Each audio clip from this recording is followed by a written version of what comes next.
the Bible. Today we're going to continue with 1 Samuel and start with chapter 12. And we read yesterday chapters 8, 9, and 10. So, chapter 8, the Israelites want a king, and the Lord is grieved because of that, because they are not seeing the Lord as their king, even though he is the king and the king, supreme leader of all of us. Samuel is also troubled for this, but yet he listens. So the search in chapter 9 goes for a king by the name of Saul. Saul and his father Kish lose their donkeys, well, Kish's donkeys. So they wander off, and then they ask, let's go see the seer or the prophet. So they go and they encounter Samuel, and they encounter him, and then Samuel comes in and says, come on, let's go eat, Saul. So Saul and Samuel eat together, and then he stays in his home and grooves along, and Samuel reveals to Saul all his plans. So chapter 10, Saul is anointed as king by Samuel, and Saul is turned away and then returns to his place, and then the Lord calls everyone to the assembly, and then Samuel acknowledges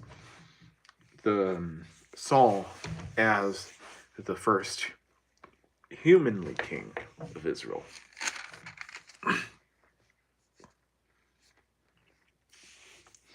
All right, so we're going to start with chapter 11. We're going to read chapter 12. I'm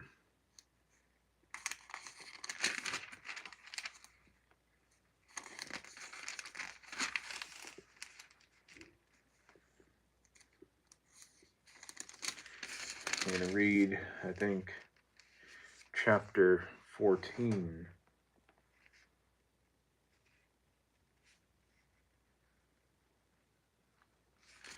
Yeah, so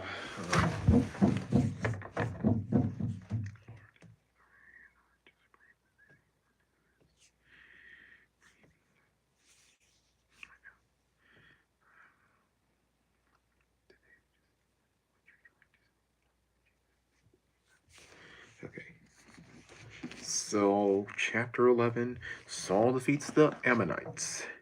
Now Nahash the Ammonite went up and besieged Jabesh Gilead, and all the men of Jabesh said to Nahash, make a covenant with us, and we will serve you. But Nahash the Ammonite said to them, I will make it with you on this condition, that I will gouge out the right eye of every one of you, and thereby I will inflict a disgrace on all Israel. So the elders of Jabesh said to him, allow us 7 days to send messengers through out the territory of Israel. Then, if there is no one to save us, we will come out to you. Then the messengers came to Gibeah of Saul and spoke these words in the hearing of all the people, and all the people raised their voices and wept. Now behold, Saul was coming from the field behind the oxen, and Saul said, what is the matter with the people that they weep? So they reported to him the words of the men of Jabesh. Then the Spirit of God rushed upon Saul when he heard these words, and he became very angry. Then he took a yoke of oxen and cut them in pieces, and sent them throughout the territory of Israel by the hand of messengers, saying, whoever does not come out after Saul and after Samuel, the same shall be done to his oxen. Then the dread of the Lord fell on the people, and they came out as one person. He counted them in Bezek, and the sons of Israel were 300,000, and the men of Judah 30,000. They said to the messengers who had done, this is what you shall say to the men of Jabesh Gilead. Tomorrow by the time the sun is hot, you will be saved. So the messengers went and told the men of Jabesh, and they rejoiced. Then the men of Jabesh said, tomorrow we will come out to you, and you may do to us whatever seems good to you. The next morning Saul put the people in 3 companies, and they came into the midst of the camp at morning watch, and struck and killed the Ammonites until the heat of the day. And those who survived scattered, so that no 2 of them were left together. Then the people said to Samuel, "Who is he that said, 'Shall Saul reign over us?' Bring the men, so that we may put them to death." But Saul said, "Not a single person shall be put to death this day, for today the Lord has brought about victory in Israel." And Samuel said to the people, "Come, and let us go to Gilgal and renew the kingdom there." So all the people went to Gilgal, and there they made Saul king before the Lord in Gilgal.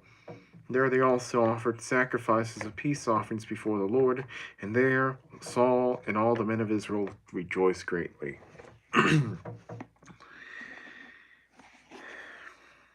So, yeah. How much battery do I have? 33.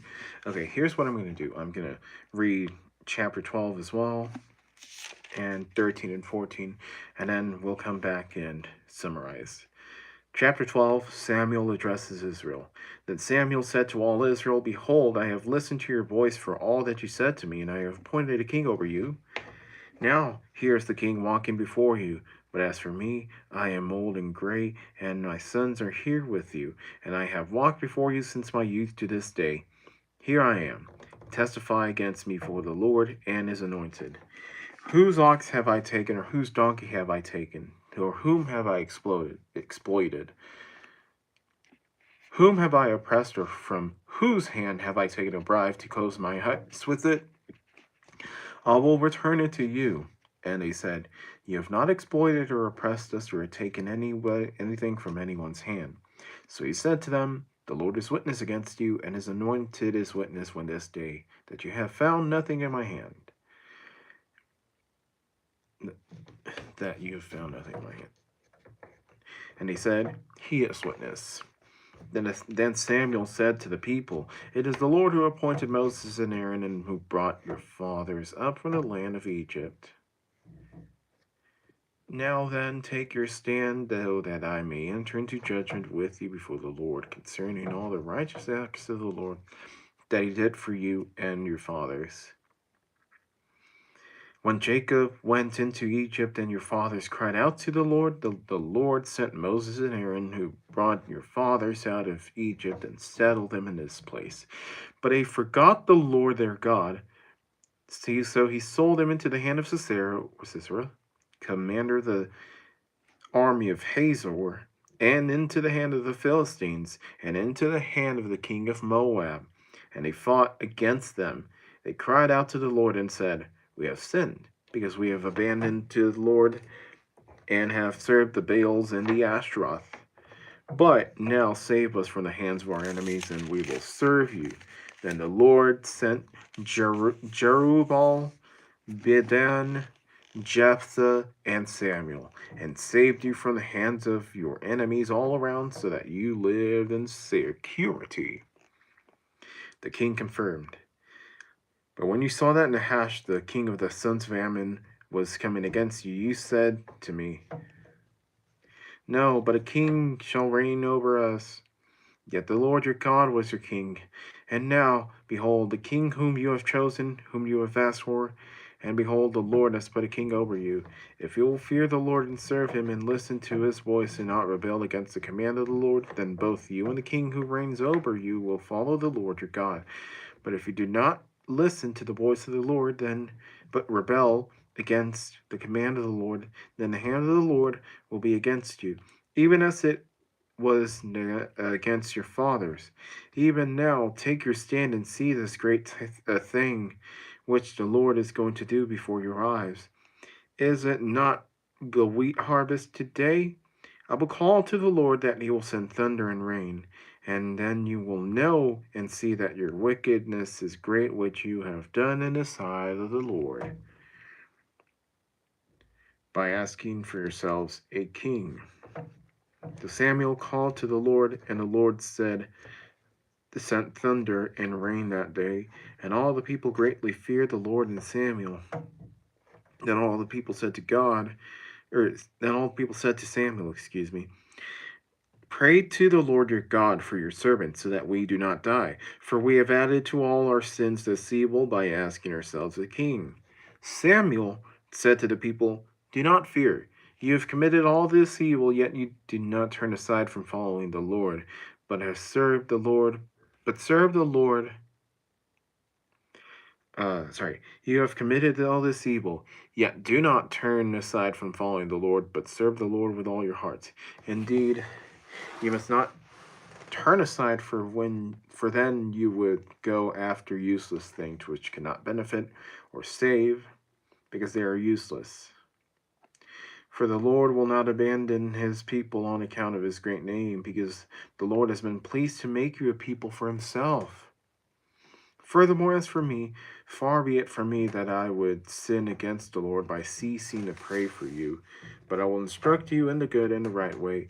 Only fear the Lord and serve him in truth with all your heart.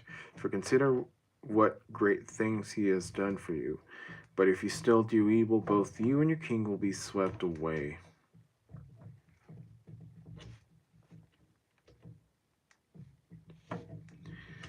All right.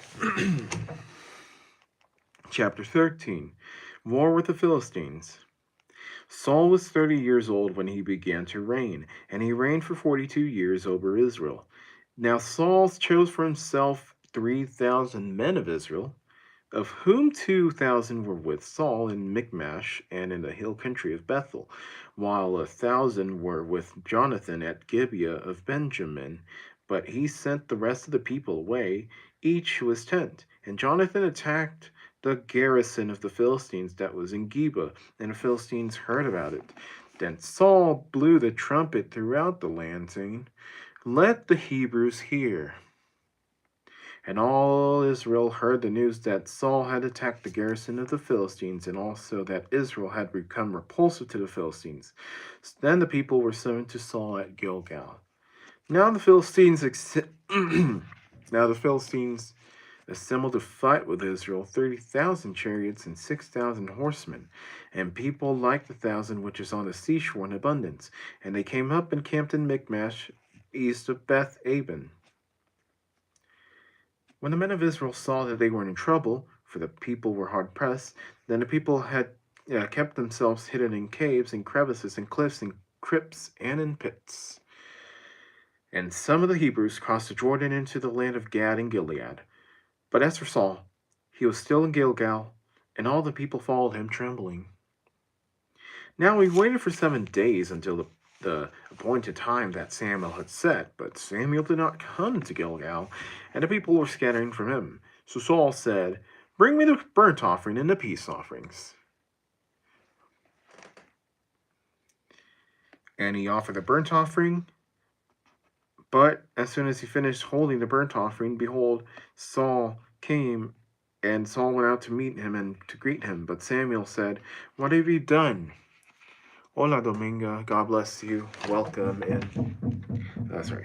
And Saul said, Since I saw that the people were scattering from me, and that you did not come at the appointed time, and that the Philistines were assembling at Michmash, I thought, now the Philistines will come down against me at Gilgal, and I had not asked the favor of the Lord. So I worked up the courage and offered the burnt offering.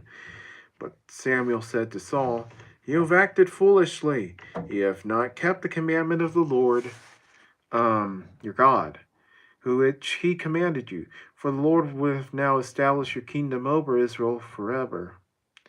But now your kingdom shall not endure. The Lord has sought for himself a man after his own heart, and the Lord has appointed him ruler over his people, because you have not kept what the Lord commanded you. Then Samuel set out and went up from Gilgal to Gibeah at Benjamin, and Saul counted the people who were present with him, about 600 men.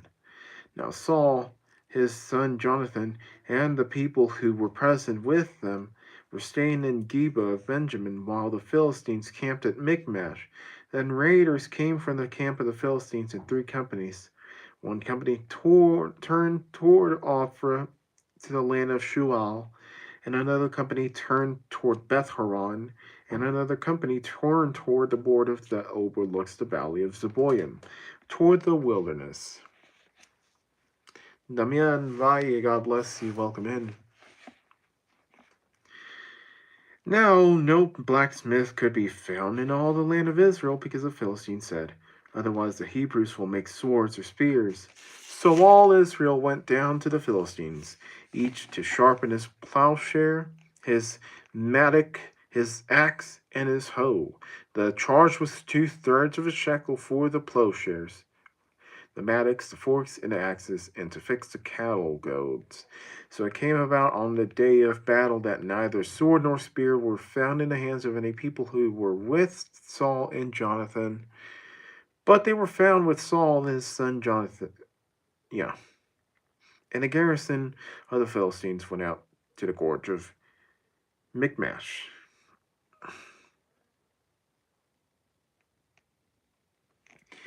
And we'll read chapter 14. Jonathan's victory. Now the day came that Jonathan the son of Saul said